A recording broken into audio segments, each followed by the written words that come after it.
Richenda van Leeuwen is Executive Director of the UN Foundation's Energy Access Initiative, and Johan Rockström is Professor in Environmental Science and Director of the Stockholm Resilience Center. Welcome to you both. Thank you.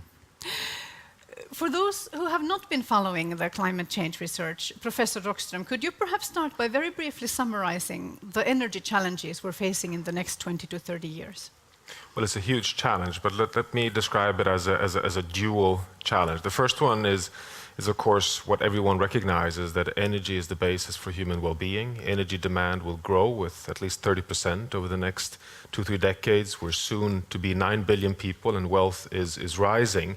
So there's an enormous energy demand side of our challenge, and 70% of the energy provision today is from fossil energy sources. The second side of that coin is the scientific recognition that we need to rapidly decarbonize our economy. In fact, to stand a reasonable chance of avoiding dangerous, if not to say catastrophic, climate change, which would undermine a lot of our development gains that we've made over the past 30 years, 50 years, we need to phase out our dependence on fossil fuels, which so far is a challenge that requires enormous amount of political leadership and regulation, and also technological breakthroughs and changes in behavior towards more resource-efficient business models, consumer patterns. So it's this enormous global transformation to a completely new logic of our well-being and our sustainability agenda, which is right at the plate for humanity at this moment. We're talking about catastrophic consequences. Would you dare to be a little bit more specific of what kinds of things that could entail in, let's say, this century? Well, we know that it's predominantly our emissions of greenhouse gases from fossil fuel, burning fossil fuel, that drives emission of greenhouse gases, which in turn is the major cause of human-induced climate change.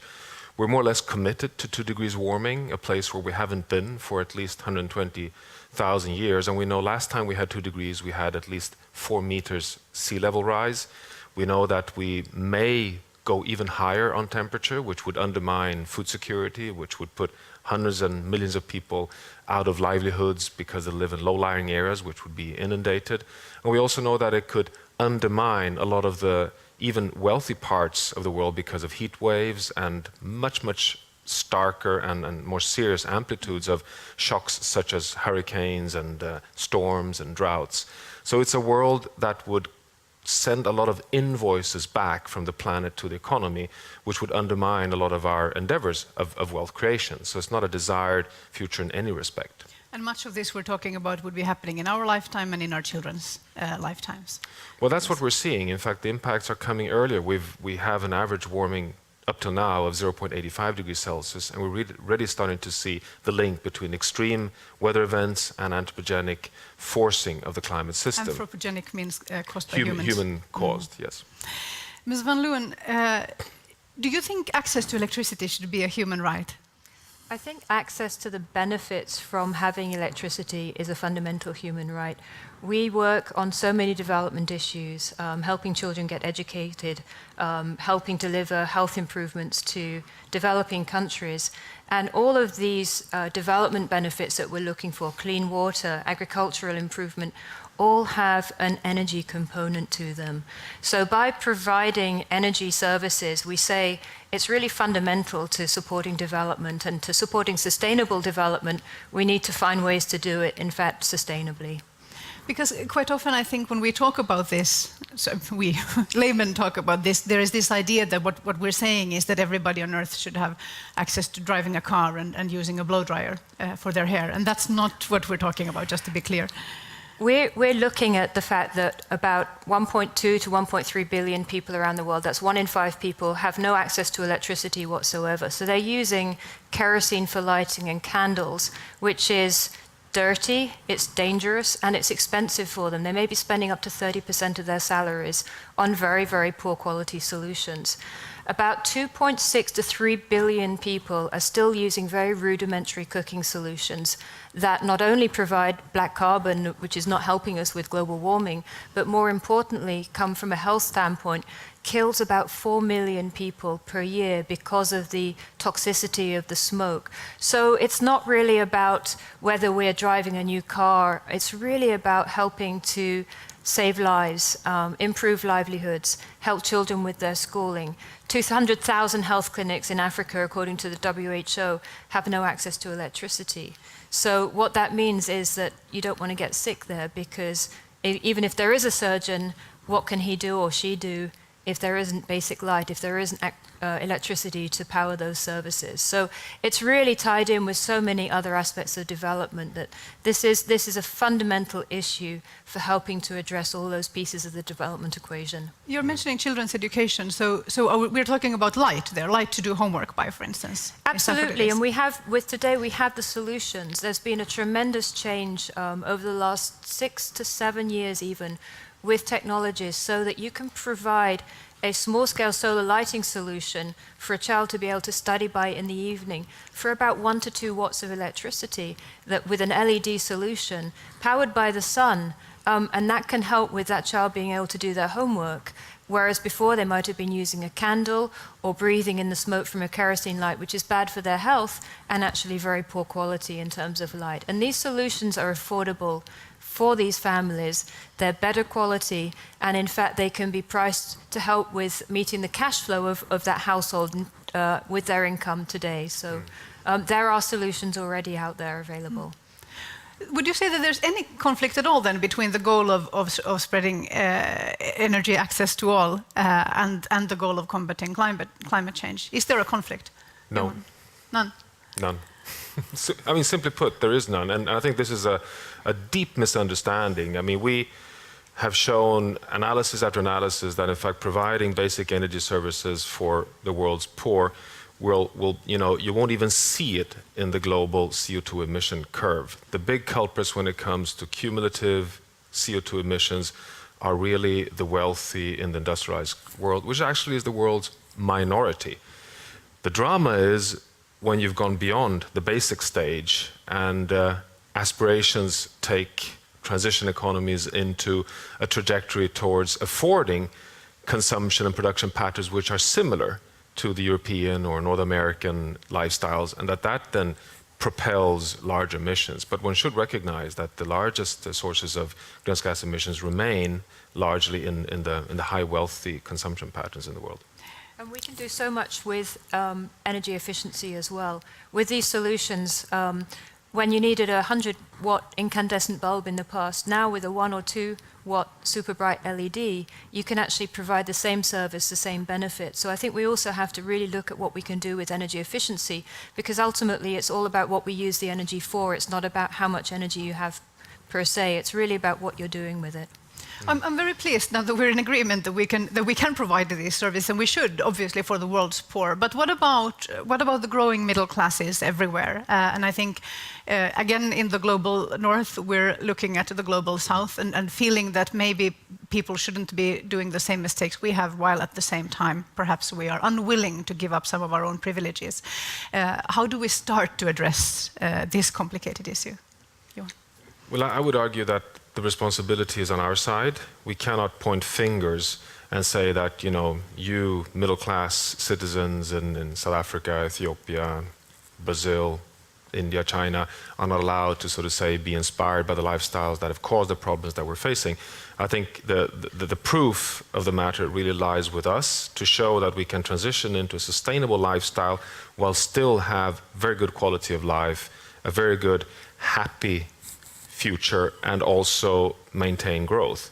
And once we've done our homework, so to say, then we can show that as a good case to be inspired by. Now, the trick is that we don't have much time to do that. It takes time to be able to prove that cause. But I think that some societies are kind of moving in that direction, and you have young generations showing that that's exactly the way they'd like to move. I think that's the only way to succeed. But surely that's still, I mean, those are minority voices. It seems a little naive to think that people will, people would go for lifestyle changes that will make their lives less comfortable in the short run. Well, that's the thing, to show that it's not less comfortable. And I think that's, again, the role of innovation, that we can do so much more. We're seeing some of these new solutions where we can leapfrog over some of the solutions of the past. It wasn't that they didn't work, it's that now we have solutions that we need to catalyze and bring into markets and households and communities more rapidly than we've done in the past. And I think that that's where we need a big global push, is to help us leapfrog. And just to talk back to the energy access issue, you know, we have people without any access to electricity. We also have another billion people who have electricity, who have grid, but the grid is very intermittent. And there are investments that can be made in terms of reducing line losses, in terms of improvements in distribution, that can actually address some of the issue. It's not just about increasing the amount of power generation, it's about how we're actually delivering those electrons down the wires to those households and families. So there's a lot we can be doing today that will help improve the situation, even without affecting the climate equation. You know, the reason why it can work is that the energy challenge is perfect from an economic perspective. It has 100% substitutability. For us in this room, we can't make a difference if the heat and the light comes from solar or from oil. It's the same well-being. Of course, we need policy action from above to really fast track. So you need a climate agreement, you need a price on carbon, you need that to create the incentives to start moving fast and at scale. But to start showing that you can have a good lifestyle and a sustainable energy system, I think is a first absolutely necessary step. We could do that potentially, but today it does seem that there's a very strong connection between our standard of living and our carbon footprint. But you're saying that that is not inevitably so. That's certainly not inevitably so. I mean, we can show, Sweden, for one, at least in our domestic emissions, have been able to decouple quite successfully. This came about through a carbon tax in 1990 of 100 euros per ton of carbon dioxide. You ask any economist today, if you would put in place a carbon tax or price of 100 euros, they would call you crazy. But in fact, that was an incentive that spurred an energy revolution in Sweden, away from oil and coal, right into innovative technologies of residual the forest industry to heat cities and apartments and buildings. So, of course, we can show that the decoupling is possible. The challenge is also to couple that with lifestyle changes. That means that our traveling, our consumption patterns also start shifting. And yes. all of our markets today are interlinked. I mean, 5-6 years ago, before we had the economic downturn in Europe, in India, where I'm on the board of a solar company, it was very, very difficult to get smaller size solar panels for use in the small communities. In fact, some of the challenges that we experience in the solar industry in Europe provided an opportunity, because now you have more competitiveness in the market, which means that companies that are trying to deliver some of these solutions to very poor communities have more choice. It brings down the costs, it makes it more affordable for the poor. So I'm just using that point to say that, in fact, we're already very, very interlinked. And some of our choices do have ramifications for the poorest communities, and we should be cognizant of that, and we should really help to support to make sure that, in fact, we're not neglecting those households, those communities. Putting it in climate change terms, we're also trying to build the resilience of those families, those households, those communities. But does the individual consumer have any power at all? Do my actions as an individual consumer in a country like Sweden, do they affect anything, or is it only through political action or through community organizing, on a slightly larger level, that I can have an impact?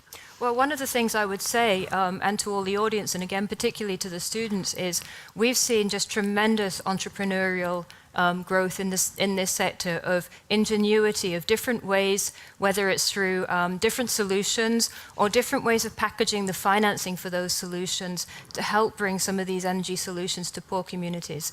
So I'm really excited by the entrepreneurial growth and spirit in many of these countries that is bringing about this change more quickly. And I would say, first of all, we can educate ourselves, we can support those enterprises, those people who are delivering it, and some of us can actually be the entrepreneurs and be that answer ourselves. You know, it's a combination. I mean, just think of the absolute plausibility of the European Union deciding that we have an emission trading scheme for carbon dioxide, it has collapsed, but let's put a floor of 30 euros per ton of carbon dioxide. We don't allow the price to go under 30, and then we allow it to oscillate above that on a market.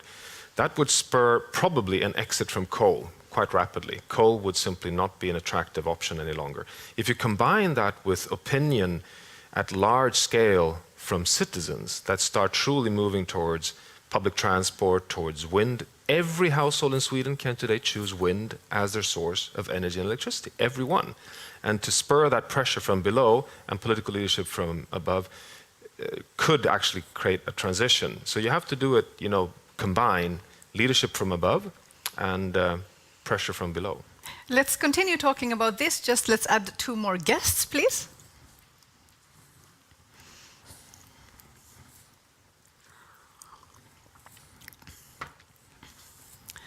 We're being joined by 2 more guests. Robbert Dijkgraaf is a mathematical physicist and professor at Princeton. Welcome. And Professor Stephen Chu is a Nobel Prize winner in physics in 1997 and up until recently Secretary of Energy in the Obama administration. Welcome. We were talking about how,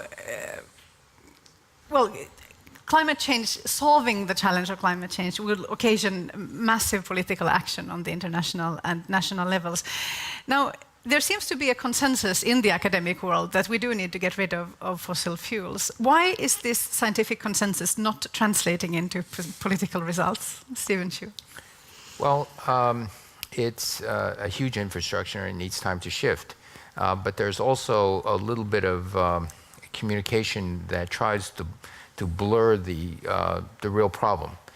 Just as when I was speaking about tobacco smoking, the tobacco companies spent successfully several decades saying that there's no real proof between cigarette smoking and lung cancer. There is a blurring of there's no real evidence that perhaps the climate's changing, that it was due to human beings. You were Secretary of Energy for almost 4 years. Are you satisfied with what you were able to achieve? Of course not. We started a lot of things. It's a start, but there's so much more to be done. There is some urgency that I've begun to feel over the last decade. We have to get moving more rapidly. As each year we delay, it gets more urgent. We don't have a luxury, and as I tried to say in my remarks maybe half an hour ago, there's the time delay built in that most people don't realize. And it's like you've smoked cigarettes, you've started the mutations, and the effect of what you've been doing over the last 15 years is finally catching up, where a doctor can diagnose, yes, indeed, you now have emphysema or lung cancer. We have a similar situation going on, except the time delay may be 50 years or longer to what we've already done. And the scientists, I wonder, is the scientific community focusing on the right things? Well, I think we are definitely have a great focus, I think, within the scientific community, but perhaps even more important, I think, compared to, say, the situations 50 years ago dealing with lung cancer, that we have now in general populations that are much more aware of the science. They are, I think, more involved. I'm in general kind of optimistic about the possibilities to involve citizens. They almost start to think like scientists. Sometimes they are perhaps a bit too skeptical, but at least there's a healthy dialogue, and it's much more, I think, difficult to be optimistic about how politicians are dealing with it, because they're sometimes in a very tough situation. But I think both corporations, actually, citizens, consumers, and of course also scientists themselves, and particularly I think the younger generation. What I see if I talk to students, I notice that they are much more focused on these issues. Often they come in and say, I want to be involved with climate change, I want to do something in energy. Much more that, and then they say, I want to be a chemist or I want to be a physicist. So I think that actually is very positive, that we are in some sense reorienting the academic world also around the big issues. Although sometimes it could be a long way to develop the technology, and we want people also to go in deep into the technical matters. But I feel we have more conscious efforts to relate to these issues. Professor Chu? Picking up on that, I see a lot of people in their 20s and their 30s. They don't own cars. They live and work in cities. Their dream is not to commute an hour each way and live in a house in a suburb. Do they think they're sacrificing their lives? No. They think it's a better lifestyle to live where I work. Why should I spend 2 hours a day throwing my life away commuting? So it's a change of lifestyle. It's certainly a decrease in the use of energy, but it's not viewed as a sacrifice. It's just being viewed as a better use of my time. And it's more exciting to be living in a city than 50 miles away, 80 miles away in the countryside. So this is a good thing. Johan Rockström. No, I see that. I mean, the statistics in Sweden is quite exciting. Not only has the number of driving licenses gone down by 25%, the number one reason is that young people want to be connected all the time. So they'd rather sit on a bus being socially connected than sit behind a steering wheel. Very smart. I don't understand what our problem is in our generation. You go to Bangkok, since they built the SkyTrain, you know, that avoids all the horrendous traffic jam, the prices of apartments and buildings along the SkyTrains has skyrocketed. You go to Costa Rica, the same thing. Bolivia, the same thing. You go to Medellin in Colombia. The big issues there is the public transport systems that have totally unlocked a whole new dignity among shantytown dwellers in the city. So, you know, to use smart transport as a way of changing lifestyles, I think we're starting to see emerging big cities adopting a whole new kind of planning strategy there. Mr. Leeuwen. Yeah, I was just going to say on the communication side as well. I mean, from coming back to the energy access side, we're seeing just such an amazing explosion of access to communications. But one of the challenges is you may have a cell phone, you may have all of the benefits that having a cell phone can bring to you. But if you don't have the access to electricity, you may actually have to put your cell phone on the bus and send it to a town a couple of times a week, where it then gets charged through a car battery. Or some other mechanism, and then you're without the means to communicate. So we have to have a system that's more aligned as well, that can mean that everybody can get the benefits from some of these inventions and new mechanisms, and do it in a way that again, is not sacrificing livelihood and lifestyle, it's improving it. But yes. There's where the opportunity for, you know, one speaks of micro, I speak of even really nano grids, where very inexpensive, robust photoelectrics, possibly wind turbines for a little village, and very inexpensive, robust batteries that can last decades. For that amount of electricity, when you're at a few hundred watts per person, you can supply that form of energy. You don't need an international grid for that. You know, the batteries are coming down dramatically, so that it could be something you can plug your cell phone in. You can actually run a fan off of a battery like that. And so these things are going to happen. The technology is going to make this happen. On the high end, there was a discussion. I don't want this to slip by. If you plot standard of living as measured by GDP per person in a country, healthcare, and education, at the very lowest end, it is directly proportional energy. But by the time you get to the wealthy countries, it is completely flat. You could be using 10 times as much energy as another country with equal standard of living. Okay, and the countries over here, this is the countries like the Scandinavian countries, like Denmark. Sweden and Norway I put in different class, but you have too much hydroelectric power. But you have clean energy. But if, yes, and Iceland, you know, they have a lot of clean energy. We're spoiled. Yeah. But if you look at countries like Denmark and Great Britain and France and Japan, okay, they're down here. U.S. and Canada are up here. The standard of living is essentially the same. They want to decrease their energy use twofold. And none of that, we're talking about decarbonizing. So you may not need to decrease twofold in order to decrease your carbon emission fourfold and fivefold, which we will have to do. I think maybe to the general audience, terms like decarbonizing can be a little compact. So what we mean by that would be, if you have a natural gas plant, you form carbon dioxide. You can have to take that carbon dioxide, use it for something else, sequester, don't recycle it back into the atmosphere. Okay. So if I ask this in a really childish way, if we could replace all of our energy with renewable sources, would it be okay for us to use as much energy as we wanted still? Let me start. There are other sustainability issues besides just, now, if you have unlimited, very clean energy, one sustainability begins to go away, and that's water, because you can desalinate. Okay.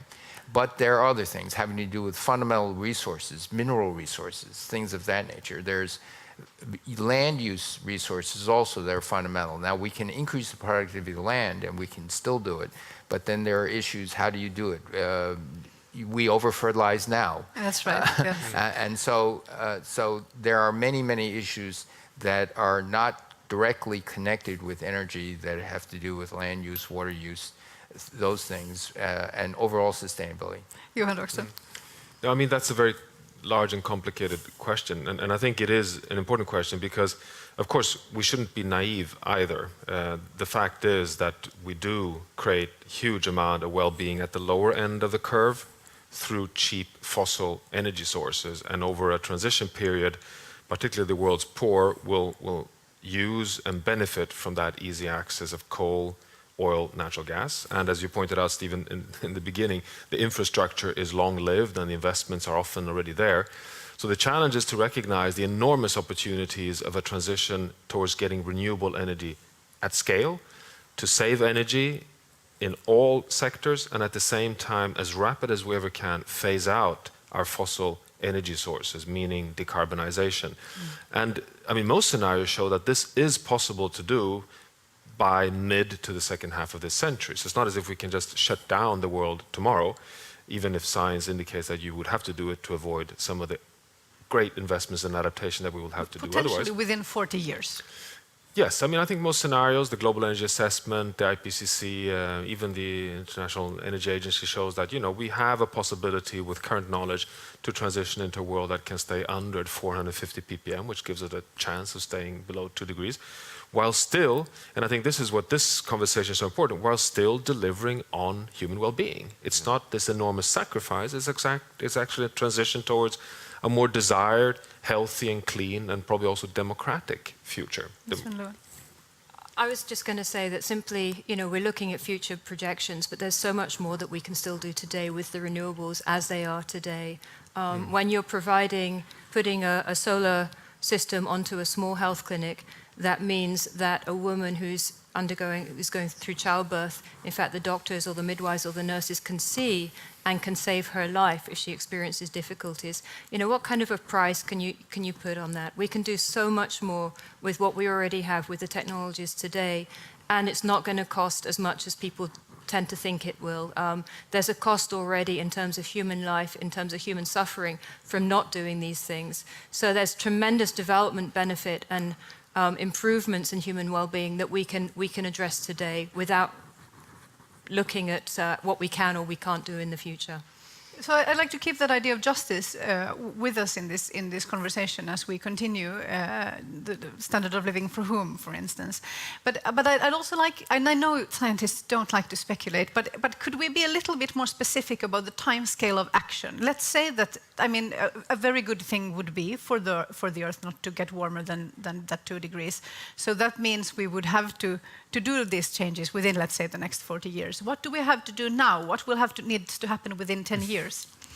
Well, the real expert is sitting here, but I think, for one thing, just within our academic world, I think we can focus much more, and I'm really talking a bit from the perspective of the scientists themselves, the scientific community, make clear that actually this is part of our task to be dedicated to this. Train the next generation to be focused on this. Bring the various kind of disciplines together around these issues. And I think that that's something that we are only doing in small steps. So I think that already makes a terrific change. And then, of course, there are the very concrete research that we can do, and which, again, also very important that we have the funding dedicated to that, so that we can actually build the research programs and the labs that we need for that. I think I've had to move several times in my career, and in every house that we moved to, I've re-insulated, sealed windows, changed the lighting. And the most recent house, their electricity bill went from about $120 a month to about $40 a month. we don't walk around in the dark. We just don't use a kilowatt worth of incandescence in a room. LEDs in very crucial places. LED nightlights, by the way, are perfect for stumbling around in the dark at night when you're raiding the refrigerator. You don't have to turn on things. Sealing up, there's a ceiling fan. Sealing up the ceiling fan during the winter is a very modest thing. Things like that you can do, and I used to do that even long before I knew about climate change because I'm fundamentally cheap. I hate to waste money.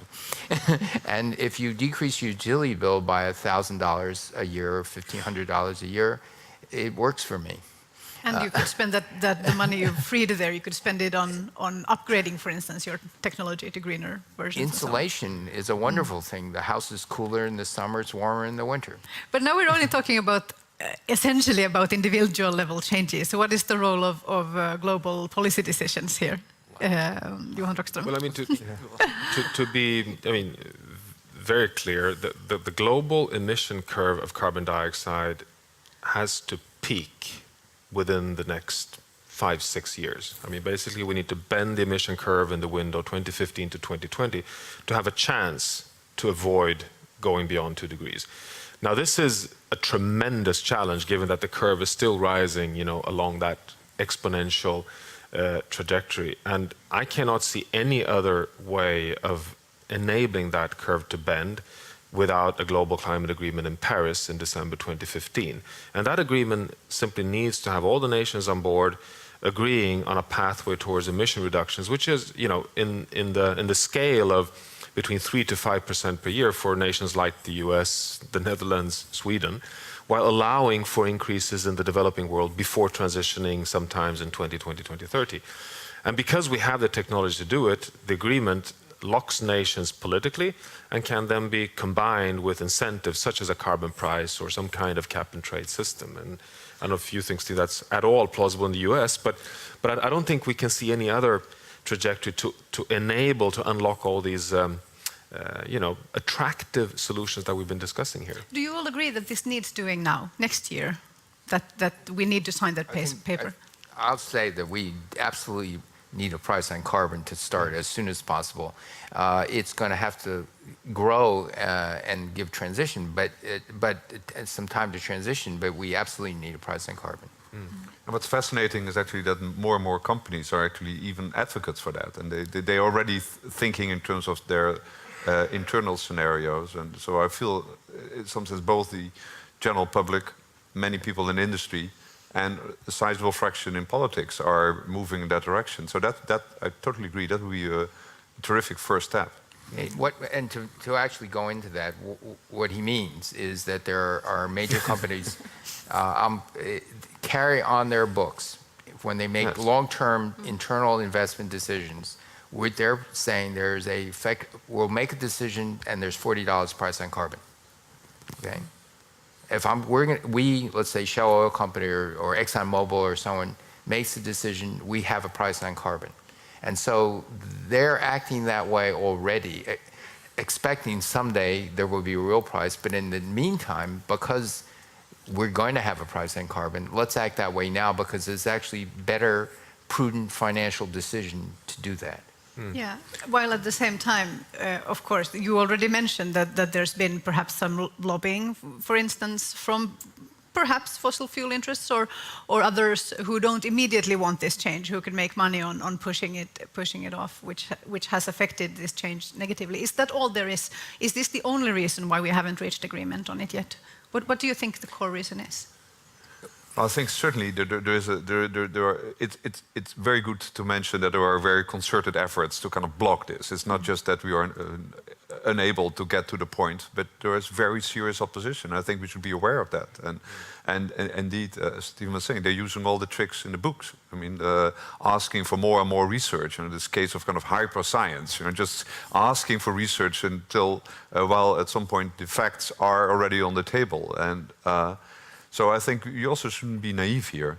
And I think so those of us who both believe in the science and believe in the rationale behind this, I think we should have a collective effort and stand strongly and defend these positions. Richenda and Leeuwen. There's so much that we can be doing already. I mean, clearly we need a binding negotiation, but we shouldn't use not having that yet as an excuse for not acting today. And so I think, working with private sector, working through our markets, working through those financial signals that can provide those appropriate signal points to make sure, in fact, that we bring more energy efficiency into our supply chains, that we look at how we can be decarbonizing the goods and services that we're bringing to market. In the work that I focus on, again, it's a combination of solutions. It's renewable energy, it's hybrid energy where needed, it's energy efficiency. We still need better solutions for energy efficiency for small appliances.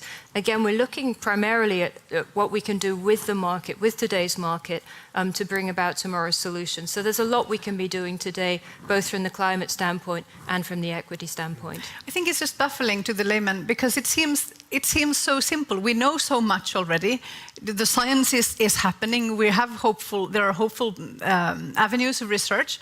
Yet nothing is happening, and I still can't. I'm sorry, but I still can't put my finger on what the reason is. Is it fear? Are our leaders afraid, Johan Rockström? No, but there are, of course, some additional complexities here. I mean, just to add two. I mean, one is a bit controversial, but I feel strongly that the political leadership is lacking to a very significant extent because they're misinformed. They're simply not seeing that the big industry in the world is largely ready to move, and they simply misjudge opinion. So there's a mismatch between those who sit in the negotiating rooms believing that they should defend status quo because the only recipe they know to have a GDP-based growth is to stay put in the boat, while in fact big companies like Volvo AB in Swedish just announced that they from next year are not only the world's largest builder of buses, they will not any longer build any buses that will go only on fossil fuels. These are big steps where Carl-Henrik Svanberg, the chair of British Petroleum, announces that it's not reasonable that we pollute the atmosphere at no charge. We're ready to go for a carbon price. Where are the political leaders to listen to that? So there's a mismatch there, and that in itself gets into inertia. The other part, of course, is that finance ministries in the world are dead scared of losing this vehicle of rapid growth, and everyone is targeting the financial crisis, the job crisis, Europe is in recession. Is that the time to experiment with something completely big and new? Well, not really. So of course one has to also be a bit, I think, humbly respectful to the fact that this is complicated for those who are living in the rationale of the current political sphere, and the rational behavior there is to not rock the boat at this. Well, do you believe that the creation of value and of wealth will decrease in a greener world, or do you think it will mostly shift to some other avenues? I'm fundamentally optimistic, so I think it will actually increase. I think we have seen quite often that these kind of external pressures lead to innovation, and it will have many unintended benefits. And I totally also agree that, and again, this is coming to your point, why aren't we seeing the action? And as you correctly say, it's also just the different timescales. If politicians are working, a day is already a long period. You look at the end of the day, are you in the evening news, yes or no? And then you move to the next day. And here we're talking of tens of years. So I think it actually is individuals, as we also mentioned in our panel discussion, everybody who knows they care for children and grandchildren. So we are used to think in many generations. Companies often think also of the long-term survival. So there are forces there that extend beyond a few days. And I think we really have to capitalize on them. And I think it's just a sorry conclusion that politics these days is not ideally positioned to make these choices. But look, there are many ways to go around it. And speak directly, I would say, act as a consumer, act as a parent, act as a supervisor of a student. There are many ways in which we conversations as well, of course. Exactly, and I think actually, to be honest, also the media can play a terrific role here, because there is such a need of information, and people want to be engaged. And I think we'll live also a terrific time that actually this global issue, we can actually have a global conversations about it. People are tuned in and they do see what's happening on the other side of the world. I think that's absolutely unique. We never had that before, that we actually are witnessing in real time these issues. We're running out of time, but I'd like to ask you a personal question at the end. When I speak to people who are well informed about climate change, they often, and I ask them how they privately feel about about our chances, they often say that they're terrified. Terrified about the loss of human lives that we're potentially facing and about the social unrest and everything that will come with that. And now I'd like to ask you the same question. Do you sleep well at night? Who would like to begin? Johan Rockström. Well, yes, I sleep well at night, but that's probably because I'm so tired. No, I'm quite mixed, to be honest. I'm fundamentally optimistic because we can see the light in the tunnel and we still have the window open, so we can still envisage a future where we can stay below the most dangerous climate change. We also have, which is a bit interesting with climate change, we have a bit of a regret option because the carbon dioxide is in the atmosphere. We could actually take some of it out with some innovative technologies. However, what makes me really nervous is the momentum of the world development today. We're moving so fast in the wrong direction that it's kind of, it's like we've unleashed this enormous overpowered engine and it's so difficult to domesticate it. So there's this collision of minds. So yes, sometimes I wake up at night. Richenda van Leeuwen. I think in many ways I'm nervous because I'm a stepmother and a step-grandmother, and obviously I want to leave a better world, if possible, for the generations that follow us. Where I'm fundamentally optimistic, though, is addressing this issue about development, because we have the solutions. We need more financing. We need the financing in the right places to be going to those companies to help them to actually deliver those solutions in a way that is affordable for the communities and households. We know how to do it. It's really a question of shifting to being able to do that today. So in terms of, and many of those lessons, in fact, in how we provide those development solutions today are going to be critically important for us tomorrow if we do face some of these challenges that you just spoke about. So I think we need to be using the time that we have today to bring these solutions to the communities, to the households, and then learn those lessons so that we're inoculated to help with preventing some of those catastrophes tomorrow. Stephen Chu. I'm very nervous, but I haven't given up. I think I agree. The momentum is huge. Most of society either wants to say, this is not my concern, it will be settled by an international treaty, or it will be settled by companies. I will go back to each and every one of us should also say, no, this is my concern also, privately. You've said several times in listening to this, and this is not really my concern, it's the concern of my government. You didn't actually say in those words, but I think, so especially the young people here, you'd start in your own lives, in your own homes, in your own way. You use your car if you have a car. If you don't have a car, bravo, don't think of getting one. My wife is pressuring me into getting a car. We're a one-car family. I'm resisting because I ride my bike to work. When in boiled water, I put the lid on the top. Those seem like silly things, but if everybody did things like that and cut their energy bill in half, that actually changes the world. Hope through action. It changes the world if everybody takes it seriously. And it sends a message to their elected leaders, which is the most important thing, that they really care about it. Robbert, Dijkgraaf. Well, I also worry, but I'm also very much aware that there were other periods in history where we worried. Actually, we live in a house that Oppenheimer lived in for 20 years. And somebody told me a story that in the 1950s, he was coming to a university and she was a young student, and she asked him, Professor Oppenheimer, can't you do anything about these nuclear arms? And his answer, well, you should do something about it. And so I'm very much aware that there were other periods in our history which were very tense. People were very much worried. We came out of it fine, and I think in the end, that's part of the solution. I think in the end, we should reach out to the general public and solve this together. So, fundamentally optimistic about it. Thank you so much for joining us today. Stephen Chu, Robbert Dijkgraaf, Richenda van Leeuwen, and Johan Rockström. Thank you. Thank you.